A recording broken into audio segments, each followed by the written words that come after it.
평안하십니까? 2021년 6월 9일 말씀 묵상 기도와 함께 시작하겠습니다. 우리 함께 기도합니다. 하나님 아버지, 이 시간 하나님의 은혜를 구하며 말씀과 기도의 자리로 나옵니다. 하나님 말씀을 읽고 듣고 묵상할 때에 성령 하나님께서 우리로 그 말씀의 의미를 깨닫게 도와주시고, 또 기도로 우리의 바라는 바와 또 마음의 이야기들을 하나님께 말씀드릴 때에 또 우리 기도를 성령 하나님께서 또 하늘 아버지께로 상달하여 주시고 우리에게 위로와 소망의 은혜를 허락하여 주옵소서. 예수 그리스도의 이름으로 기도하옵나이다. 아멘.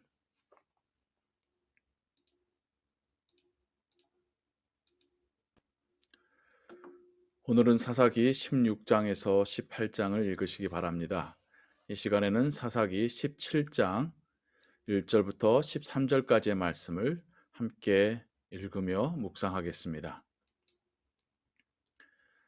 에브라임 산지에 미가라 이름하는 사람이 있더니, 우리는 어제 사사 삼손의 이야기를 들었습니다.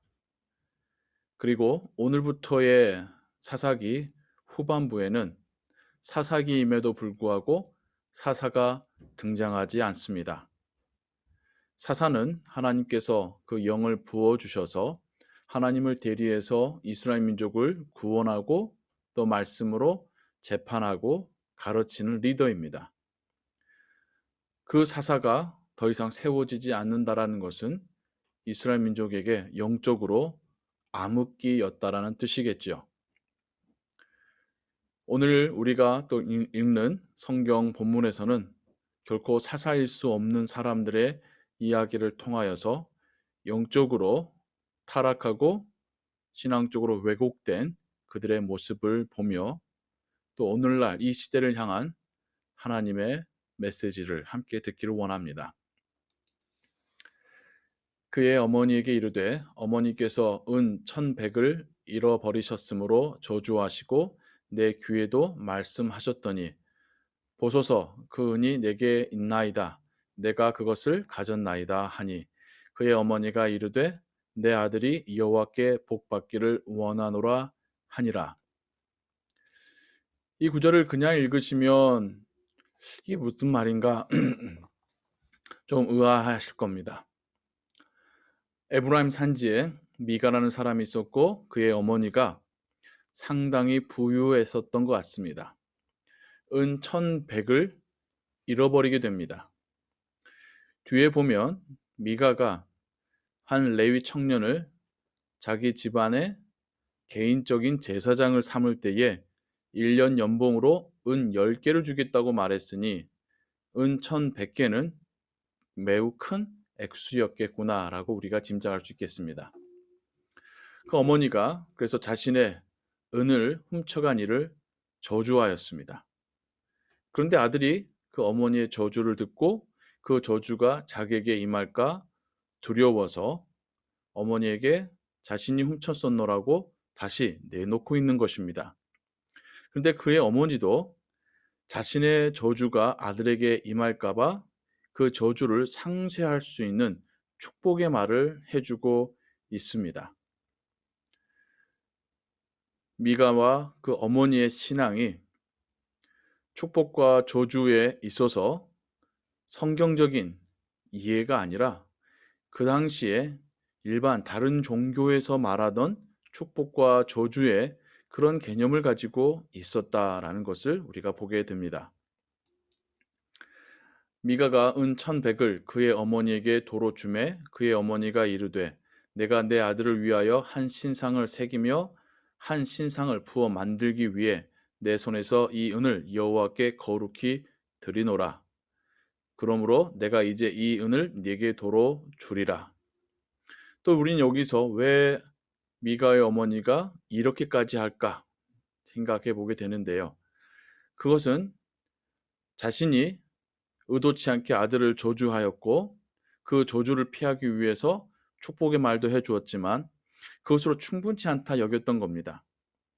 그래서 아들을 더 축복함으로 저주가 임하지 않게 하기 위해서 미가의 어머니는 신상을 부어 만들 계획을 합니다. 여호와 하나님께서는 십계명을 통해서도 하나님의 형상을 새기거나 부어 만들지 말라고 분명하게 말씀하셨음에도 불구하고 그 하나님 말씀을 이해하지도 못하고 기억하지도 못하고 있는 신앙적으로 매우 어두운 시대였음을 우리가 이 두 모자의 이야기에서 발견하게 됩니다. 신상을 만들면 그 신상이 자신의 집안을 또 자신의 아들을 축복해 줄 거라고 생각하는 이 사고는 그 당시에 이방신을 섬기던 자들에게 일반적이었던 생각입니다. 미가가 그 은을 그의 어머니에게 도로 주었으므로 어머니가 그 은 200을 가져다 은장색에게 주어 한 신상을 새기고 한 신상을 부어 만들었더니 그 신상이 미가의 집에 있더라. 그 사람 미가에게 신당이 있으므로 그가 에봇과 드라빔을 만들고 한 아들을 세워 그의 제사장으로 삼았더라. 일반 집이 신당을 가지고 있을 정도였으면 꽤 큰 집이었던 것 같습니다. 신당 자체도 결코 구약의 하나님의 방법이 아니지요. 그리고 그는 에봇과 드라빔이라고 하는 신성시 여겨졌던 물건들을 만들어서 그 신당에 마치 신주단지처럼 모시고 있었던 겁니다. 더불어서 자신의 아들을 제사장 삼았다라고 하는 매우 불경스러운 일도 행하고 있습니다. 제사장은 오직 레위 지파 중 아론의 자손만이 될 수 있는 것인데 자기의 아들을 제사장 삼으면 자신은 본인은 제사장의 아버지가 되는 것이죠. 하나님을 제사하고 예배한다라는 기본적인 그런 율법의 내용도 이해하지 못하고 있는 그 모습을 보게 됩니다. 이게 대표적으로 그 시대 사사기 후반 시대의 이스라엘 민족의 영적인 상태를 보여주는 예였던 것이죠. 그때의 이스라엘에 왕이 없었으므로 사람마다 자기 소견에 옳은 대로 행하였더라. 이런 영적으로 타락하고 왜곡되었던 시대를 한 줄 평으로 말하자면 이스라엘에 왕이 없었고 사람마다 자기 소견에 옳은 대로 행하였더라. 이스라엘에 인간 왕이 없었기 때문에 법치가 세워지지 못하였고 다른 민족의 침략에 대응하지 못했다는 뜻도 되겠지만 다른 의미로는 영적인 의미로는 하나님이 이스라엘의 왕이 아니셨으므로 이스라엘 사람들이 하나님을 왕으로 섬기지 않으냐 하셨으므로 그 하나님의 말씀인 율법을 법으로 따르지 아니하였고 자기 소견에 자기의 보기에 자기의 생각에 옳은 대로 좋을 대로 행하였다라고 말하고 있습니다. 영적인 타락의 핵심은 하나님이 주인이 아니라 자기 본인이 주인인 것이 영적인 타락의 핵심입니다. 하나님을 더 이상 두려워하지 않고 하나님 말씀을 따르지 않고 자기의 보기에 옳은 대로 자기의 유익한 대로 자기에게 좋은 대로 행하는 것, 그것이 영적 타락의 핵심이고 그렇게 보자면 지금 오늘날의 포스트 모더니즘이 그런 영적 타락을 극명하게 보여주는 시대상이라고 시대 철학이라고 말할 수 있겠습니다. 유다 가족에 속한 유다 베들레헴에 한 청년이 있었으니 그는 레위인으로서 거기서 거류하였더라. 한 명의 레위인이 등장하고 있습니다. 그 사람이 거주할 곳을 찾고자 하여 그 성읍 유다 베들레헴을 떠나가다가 에브라임 산지로 가서 미가의 집에 이르매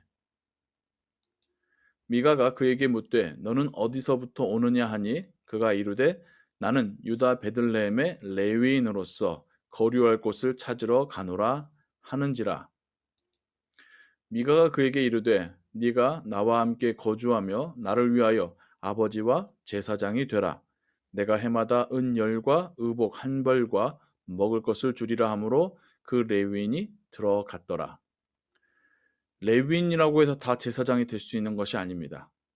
아론의 자손만이 레위인이 될 수 있으나 지금 여기서 말하는 레위인 청년은 아론의 자손 같아 보이지가 않습니다. 그리고 미가는 자신의 아들을 제사장 삼았다가 이제는 레위 지파 사람을 자신의 개인 제사장 가문 한 가정의 제사장 삼고 있습니다. 그의 어머니가 하나님의 신상을 만들어서 아들과 그 가정을 축복하고자 했던 것처럼 그 아들은 레위 지파 사람을 자신의 개인 제사장을 삼아서 자신을 하나님께서 축복해 주실 거라고 생각하고 있습니다. 여기에서 보면 나를 위하여 아버지와 제사장이 되라. 여기서 말하는 아버지는 그 가정의 리더가 되라는 뜻이죠. 그 리더가 될 제사장이 되라는 뜻인데 그 레위인이 그 사람과 함께 거주하기를 만족하게 생각했으니 이는 그 청년이 미가의 아들 중 하나같이 됨이라. 하지만 그렇게 개인적으로 생활비를 받으면서 한 가정의 제사장이 될 때에 그 가정의 아버지와 리더가 되는 것이 아니라 미가의 아들 중에 하나같이 되었다.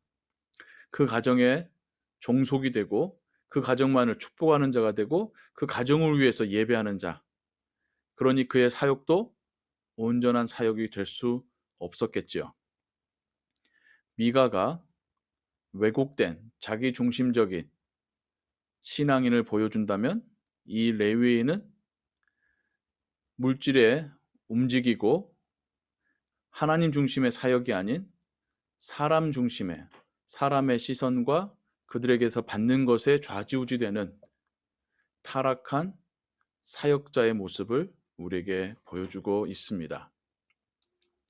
미가가 그 레위인을 거룩하게 구별하며 여기서 거룩하게 구별한다는 것은 성결 예식을 했다는 것이죠.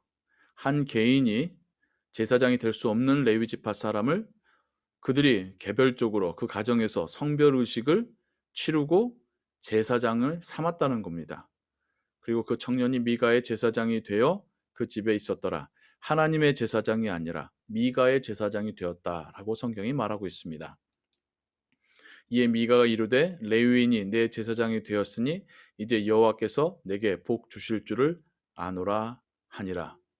하나님과의 관계에서 자신들이 저주를 받을까 두려워하고 복을 받고자 하나님이 금하셨던 신상을 만들고 하나님의 율법에 위배되게 제사장을 개인적으로 세우고 또 자기 집에 종속시키는 그런 모습들, 이게 사사기 후반기에 일어났었던 일들이라는 것입니다.